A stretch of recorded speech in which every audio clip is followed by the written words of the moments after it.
네, 윤석열 대통령과 국민의힘 한동훈 대표의 면담 이후에 정치권의 파장이 이어지고 있습니다. 관련 내용 포함한 정치권 이슈들 김진전 중앙일보 논설위원, 김창룡 서울과학종합대학원대학교 석좌교수와 자세하게 짚어보겠습니다. 어서 오십시오. 네, 안녕하십니까. 네, 말씀드린 대로 윤석열 대통령과 한동훈 대표가 어제 정진석 비서실장이 배석한 가운데 약 81분 동안 면담을 했습니다. 먼저 두 분께서는 어제 면담 어떻게 보셨는지 김진 의원님 말씀부터 듣겠습니다.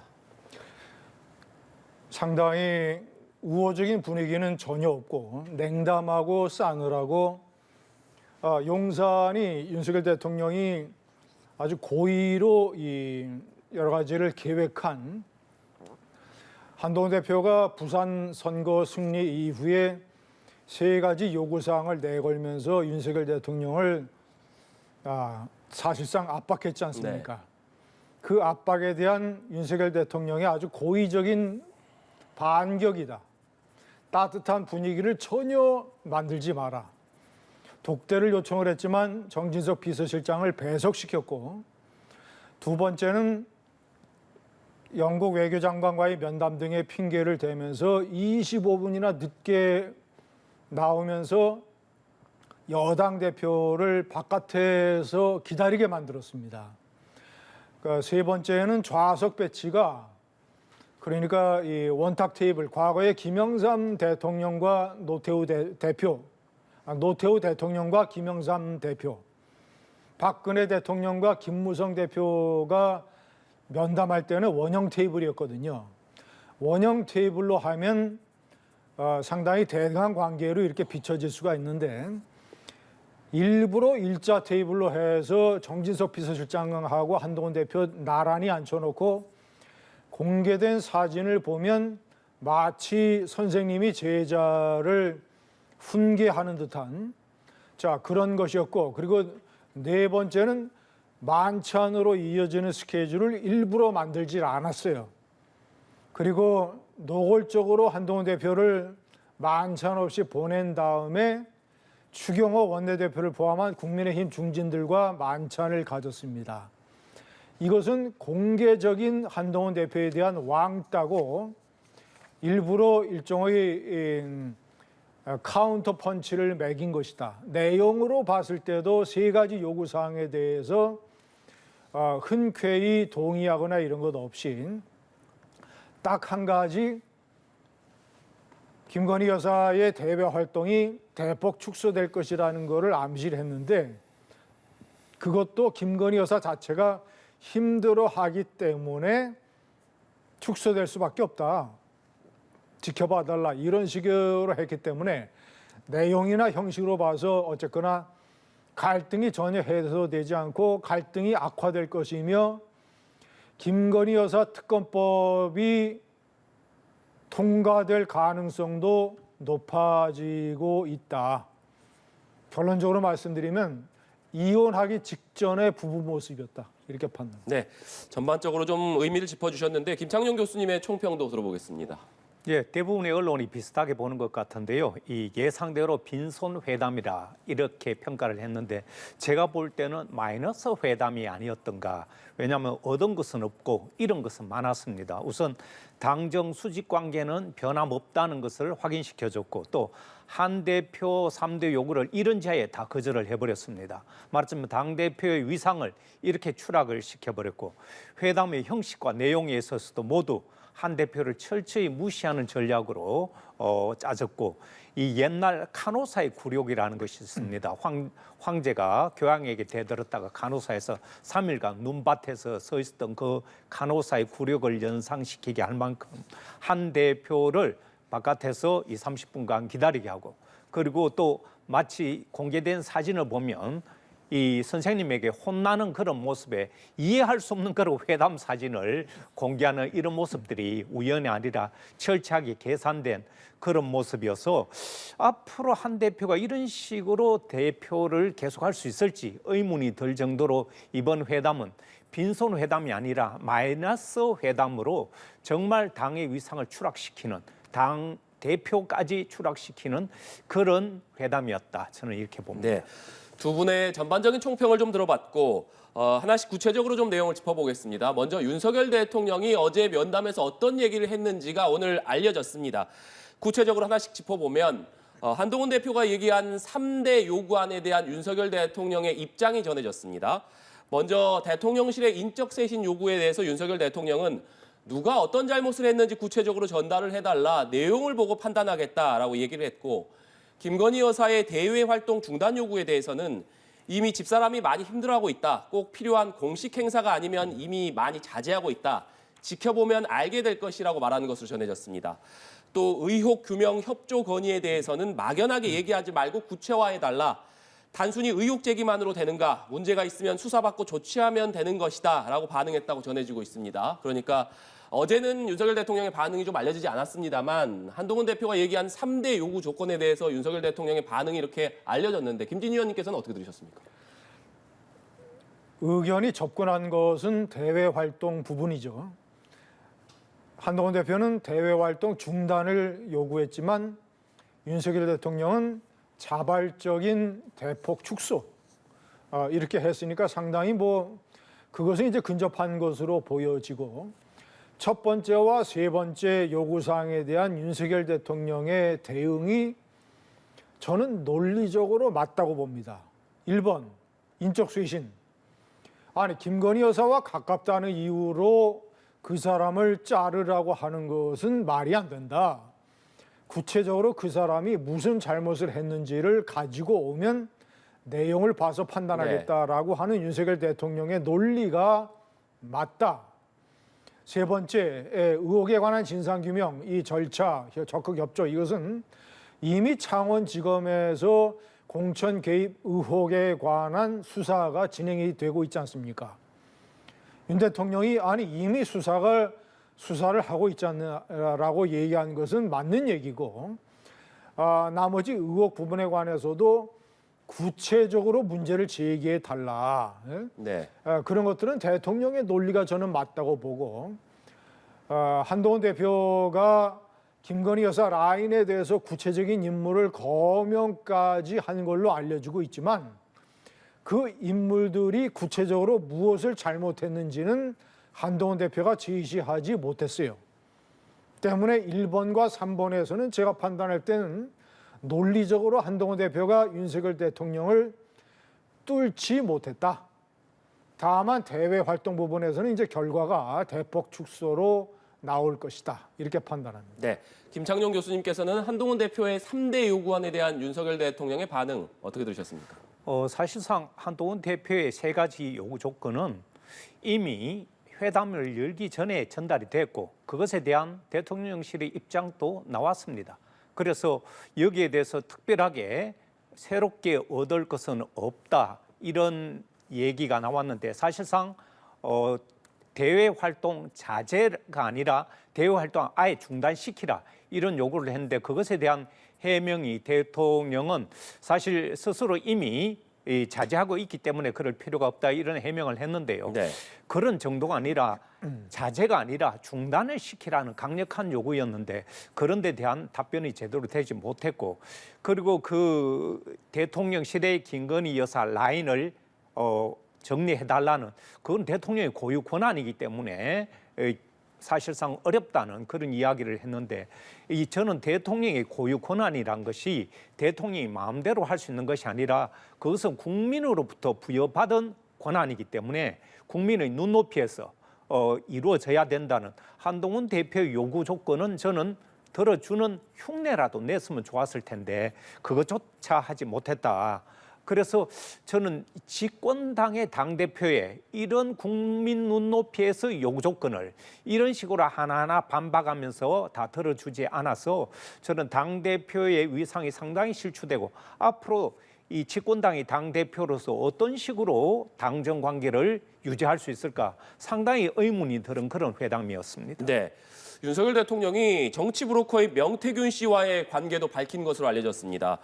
대선 전에 명 씨가 만나자마자 김종인 전 비대위원장과 손을 잡으라는 조언을 했고 이후 명 씨와의 관계를 단절했지만 아내 그러니까 김건희 여사는 나와는 달리 명 씨를 달래가는 노력을 기울였던 것 아니겠느냐 이렇게 얘기를 했습니다. 명 씨 관련해서 윤석열 대통령이 직접 입장을 또 밝히기도 했는데 이 부분은 어떻게 들으셨습니까? 저것은 윤석열 대통령이 자신과 명태균 씨와의 관계 그리고 명태균 씨가 윤석열 대통령 부부를 위해서 한 역할을 사실보다는 상당히 축소해서 얘기를 한 것이다. 네. 그러니까 윤석열 대통령이 정확한 사실을 제대로 밝히지 않았다. 왜냐하면 드러난 것만 따지고 보더라도 이준석 대표와의 2차례 회동 때 명태균 씨가 다 배석을 했습니다. 그리고 김종인 씨와의 회동에도 배석을 했고 때문에 윤석열 대통령이 밝힌 것보다는 명태균 씨와 윤석열 당시의 대통령 후보와의 관계가 더 깊고 넓은 것으로 보여지고 다만 그것이 대통령 후보가 된 다음에 윤석열 대통령 말대로 그 다음에 관계와 인연을 정리했다고 한다면 그 명태균 씨의 부하 직원 강혜경 씨가 국정감사장에서 주장을 하는 80여 차례의 여론조사를 해서 3억 7천만 원어치 여론조사를 해서 윤석열 대통령에게 보고했다라는 부분은 제가 봤을 때는 그것은 신빙성이 없을 가능성이 대단히 높다. 만약에 윤석열 대통령의 말이 사실이라면 대통령 후보가 된 다음에는 관계를 정리했다고 했으니까 그런데 명태균 씨에서는 대통령 후보가 된 다음에도 여론조사를 전달을 했다. 이렇게 얘기가 되는 것이기 때문에 그 부분이 이제 그렇고 그래서 결론적으로 말씀드리면 그리고 윤석열 대통령이 그거는 시인을 했어요. 나는 관계를 잘랐지만 김건희 여사는 명태균 씨를 달래는 차원에서 관계를 상당 기간 이어간 것 같다라고 한다면 명태균 씨가 김건희 여사와의 관계 그리고 지난번에 녹취록 공개됐을 때 김건희 여사가 명태균 씨에게 내가 상당히 의지하고 있다라고 한 발언까지 비춰보자면 김건희 여사와 명태균 씨와의 관계는 상당히 오랫동안 깊게 유지가 됐을 가능성이 높다. 이렇게 판단. 네, 김창현 교수님. 예, 저는 참 대통령의 말씀을 믿기 어렵다 이렇게 말하기 어려운데요. 이 대통령은 지금 보면 명태균 씨와 관련해서는 대통령실에서 2번밖에 만난 적이 없다고 이렇게 얘기를 했거든요. 근데 지금 명태균 씨 이야기나 그 주변 이야기들이 나오는 거 보면 수시로 만났고 심지어 집에까지 찾아가서 만났고 굉장히 자주 만났다는 그런 표현을 반복해서 하고 있기 때문에 대통령실에서 언급하는 2번밖에 만나지 않았다는 이런 말 자체가 벌써부터 대통령 혹은 대통령실의 거짓말이 점점 더 부각되는 그런 지금 정언이나 녹취록 이런 걸 보면 상당 부분 이 명태균 씨가 대통령 부부에게 접근을 해서 자주 만났고 중간중간에 국정도 개입했다는 심지어 국회의원 공천까지도 개입해서 김영선 전 의원에게 공천을 줬다 이런 주장까지 나오기 때문에 깊이 관여돼 있거나 심지어 국정농단, 선거 개입 이런 주장까지 나오기 때문에 2번밖에 만나지 않았다는 식으로 선을 그으면서 정리를 하는 그런 모습인데 이후에 나오는 녹취들로 봐서는 대통령 말에 신뢰성을 부여하기가 굉장히 어렵다. 그래서 저는 거짓말쟁이의 최대 형벌은 거짓말쟁이는 진실을 말해도 믿어주지 않는다는 그런 것이기 때문에 저는 대통령의 말씀이 좀 더 국민들에게 신뢰성 있게 다가오기 위해서는 사소한 과장이나 이런 거짓말도 경계돼야 된다 이렇게 생각합니다. 네. 어제 면담에서는 김건희 여사 특검법과 관련된 얘기도 있었습니다. 민주당에서는 이번 면담을 계기로 해서 김건희 여사 특검법 공세 수위를 높이고 있는데 한동훈 대표가 어제 여론이 악화되면 다음 재표결 때는 막기 어려울 수도 있다 이렇게 얘기를 했고 윤석열 대통령이 당 의원들이 지금까지 막아준 것에 대해서 고맙다. 그런데 생각이 바뀌어서 야당과 같은 입장을 취하면 도리가 없다 이렇게 언급하는 것으로 전해졌습니다. 생각이 바뀌어서 그러니까 국민의힘 의원들이 생각이 바뀌어서 야당과 같은 입장을 취하면 도리가 없다 윤석열 대통령이 이렇게 말했다는 것, 이건 어떤 의미라고 해석하고 계십니까? 어제 면담에서 가장 중요한 내용이죠. 자, 윤석열 대통령은 객관적으로 보면 저런 입장을 취할 수밖에 없습니다. 어떻게 하겠습니까? 그러면 한동훈 대표를 앞에 놔두고 내가 김건희 여사 문제를 해결하는 데에 최대한 의견을 수용을 해서 열심히 조치를 할 테니까 이 김건희 특검법이 통과되는 것만큼은 막아달라고 얘기를 하겠습니까? 대통령이? 그거는 대통령으로서의 체면을 완전히 포기하고 쉽게 얘기하면 여당에 항복하는 것이죠. 대통령이 그렇게 할 수도 없고 윤석열 대통령의 스타일상 그렇게 할 사람도 아니고 할 수 없다. 지금까지 여당 의원들이 막아준 것은 고맙다. 그런데 야당 의원들과 입장을 같이 해서 그 법을 통과시키면 나로서는 뭐 받아들일 수밖에 없지 않느냐. 그것은 통과시키려면 통과시켜라 라고 하는 일종의 정면 돌파입니다. 내가 할 수 있는 카드는 그것밖에 없다. 그래, 통과시키려면 통과시켜라. 통과시켜서 한번 보자. 전국이 어떻게 되는지 한번 보자. 완전히 김건희 특검법 통과시켜서 대통령이 레임덕에 빠지고 전국이 대혼란이 되면 한동훈 대표 당신이나 여당인 국민의힘도 좋을 것 같으냐? 그러면 한동훈 대표가 바라는 대권 후보 그리고 정권 재창출 이런 것들이 쉽게 되겠느냐라는 일종의 윤석열 대통령 나름대로의 이 배수의 진이 뒤에 깔려 있는 겁니다. 그런 선택밖에 할 수 없지만 거꾸로 또 그런 선택을 윤석열 대통령이 한 거예요. 이거는 대단히 중요한 전국의 변화입니다. 자, 그러면 김건희 특검법이 어떻게 되겠느냐? 한동훈 대표가 김건희 특검법에 대해서 당론으로 우리는 반대한다라는 입장 표명을 할 것이냐? 아니면 침묵을 지킬 것이냐? 아니면 추경호 원내대표는 당론으로 반대한다고 그러고 친한계 의원 중에서 4명 이상이 추가로 돌아서 8명 이상이 찬성을 해버리면 김건희 특검법이 통과되는 거예요. 이제 그럴 가능성이 대단히 높아졌습니다. 이번 면담에 대한 친한계의 일종의 부글부글 끓는 것이 간단치가 않아요. 한동훈 대표가 완전히 무시당했다. 이런 입장이거든요. 때문에 통과될 가능성도 높고 통과되면 완전히 전국이 한 치 앞도 내다볼 수 없는 안개 전국으로 갈 것이다. 네, 김진희 의원님께서는 윤석열 대통령의 정면 돌파고 국민의힘 의원들 특히 친한계 재표결에 영향을 줄 것이다 이렇게 전망을 해주셨는데 김창희 교수님께서는 어제 윤석열 대통령의 발언에 담긴 의미 그리고 어제 발언이 국민의힘 의원들의 재표결에 미칠 영향 어떻게 전망하십니까? 이 윤석열 대통령은 한 대표 회담 이후에 바로 중진들하고 또 모여서 그때 국민의힘에게 야당에 맞서라는 이런 주문도 하고 그동안 반대해 준 데 대해 감사의 표시도 했습니다. 말하자면 그냥 좌시하는 것이 아니라 야당에 맞서달라는 그런 구체적 주문을 했었고요. 문제는 이제 이렇게 한 대표가 특검법의 필요성은 인정하면서도 야당이 발의한 그런 김건희 특검법에 대해서는 반대한다는 분명한 입장을 갖고 있기 때문에 서로 다시 이 특검법이 발의된다 하더라도 공개적으로 이것을 받아들이기는 저는 쉽지 않다고 봅니다. 그래서 한 가지 변수가 뭐가 있느냐면 저는 언론과 여론이라고 생각합니다. 이 언론은 지금 그동안 조중동을 비롯해서 현 정부의 우호적이었던 언론들이 상당 부분 김건희 특검법은 통과시켜야 된다는 그런 쪽으로 돌아서고 있어요.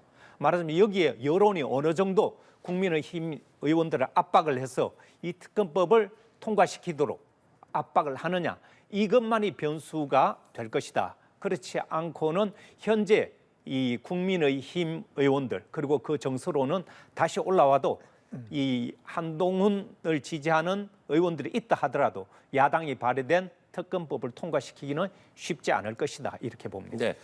당초 어제 면담 이후에 한동훈 대표가 직접 브리핑을 하지 않겠느냐 이런 전망이 있었습니다만 당대표 비서실장인 박정아 의원이 브리핑을 했고 오늘 오전에는 한동훈 대표가 예정됐던 공개 일정을 취소하면서 이게 어떤 배경이냐 여러 이야기가 나왔습니다. 오후에 한동훈 대표가 보궐선거에서 승리한 강화도를 찾았는데 여기서 기자들 앞에 섰습니다. 어떤 이야기를 했는지 직접 들어보시겠습니다. 제가 한 말씀 드리죠. 저는 국민의힘이라는 우리 당의 이름을 참 좋아합니다. 오직 국민만 보고 민심을 따라서 피하지 않고 문제를 해결하겠습니다. 우리는 국민의 힘이 되겠습니다. 국민께 힘이 되겠습니다. 고맙습니다. 네, 어제 면담 이후에 나온 한동훈 대표의 첫 공식 입장입니다. 오직 국민만 보고 민심을 따라서 피하지 않고 문제를 해결하겠다. 이런 내용이 핵심이었는데 김준희 의원님, 한동훈 대표가 지금 처음으로 밝힌 이 내용 어떤 의미라고 해석하십니까? 지난번에는 김건희 특검법 표결회에서 한동훈 대표가 공개적으로 반대를 천명을 했습니다. 야당이 준비한 저런 특검법으로서는 야당이 특검을 결정을 하고 마음대로 할 수 있는 그런 반헌법적인 그런 특검법이다라는 입장이었어요. 이제 관건은 만약에 이제 3차 발의가 됐을 때 1차 투표에서는 아마도 국민의힘이 표결에 참여하지 않을 것입니다. 지난번처럼. 네. 왜냐하면 1차 투표에 표결에 참여하게 되면 1차 투표에서 3분의 2가 될 가능성도 있기 때문에 표결에 참여하지 않고 추경호 원내대표가 진두지휘할 거예요. 자, 그런데 대통령이 거부권을 행사하고 이제 재표결에 들어갔을 때 한동훈 대표가 만약에 침묵을 지킨다면 추경호 원내대표가 나서서 이것은 당론 반대다. 당론으로 반대해달라고 얘기를 했는데 지난번 표결에 4명이 이탈을 했습니다. 그때 한동훈 대표도 당론 반대에 찬성을 했었고 그런데 만약에 추경호 원내대표는 당론 반대를 재천명을 하고 한동훈 대표가 침묵을 지킨다면 그러면 과연 친한계 의원이나 중도파 의원 중에서 4명이 추가로 이탈할 가능성이 얼마나 되겠느냐. 그것이 대통령실의 저 냉담한 면담을 통해서 그 가능성이 올라간 것은 틀림없다. 그런데 그게 이제 4명을 더 추가로 하느냐 여부는 지금 저는 아무도 모릅니다. 앞으로 시간도 많이 남았고 시일이 남았고 명태균 씨 관련 폭로가 어떤 식으로 또 나오는지 모르고 그것과 관련해서 김건희 여사가 뭐 해명을 해야 된다 이런 주장도 또 나올지도 모르고 창원지검의 수사가 어떻게 진행이 될지도 모르고 몇 가지 변수가 있기 때문에 그런 변수에 따라서 4명 추가 이탈의 가능성이 상당히 유동적으로 춤을 출 것이다. 이렇게 봅니다. 네. 오직 국민만 보고 민심을 따라서 피하지 않고 문제를 해결하겠다. 한동훈 대표의 면담 이후의 첫 공개적인 발언 어떻게 들으셨습니까? 저는 그 면담 위의 첫 발언이 윤 대통령과의 결별 선언으로 들렸습니다. 왜냐하면 국민, 민심 너무 거리가 먼 윤 대통령의 김건희 보호에 앞장서는 이런 모습, 김건희 라인 정리해달라는데도 안 들어주는 이런 모습을 보면서 다시 한번 국민과 민심을 강조했고 국민의 힘을 강조했기 때문에 윤 대통령과의 결별 선언을 이런 식으로 이야기하는 것이나 이렇게 해석을 했고요. 아마 당대표가 될 때 국민 눈높이라는 것을 강조했던 것과 궤를 같이 하는데 앞으로 이것이 이제 김건희 여사 특검법과 관련해서 아마 한 대표의 달라진 입장을 저는 보게 될 수 있지 않을까 이런 기대도 해봅니다. 네, 오늘 두 분 말씀 여기까지 듣겠습니다. 지금까지 김진전 중앙일보 논설위원, 김창룡 서울과학종합대학원대학교 석좌교수와 얘기 나눠봤습니다. 오늘 말씀 고맙습니다.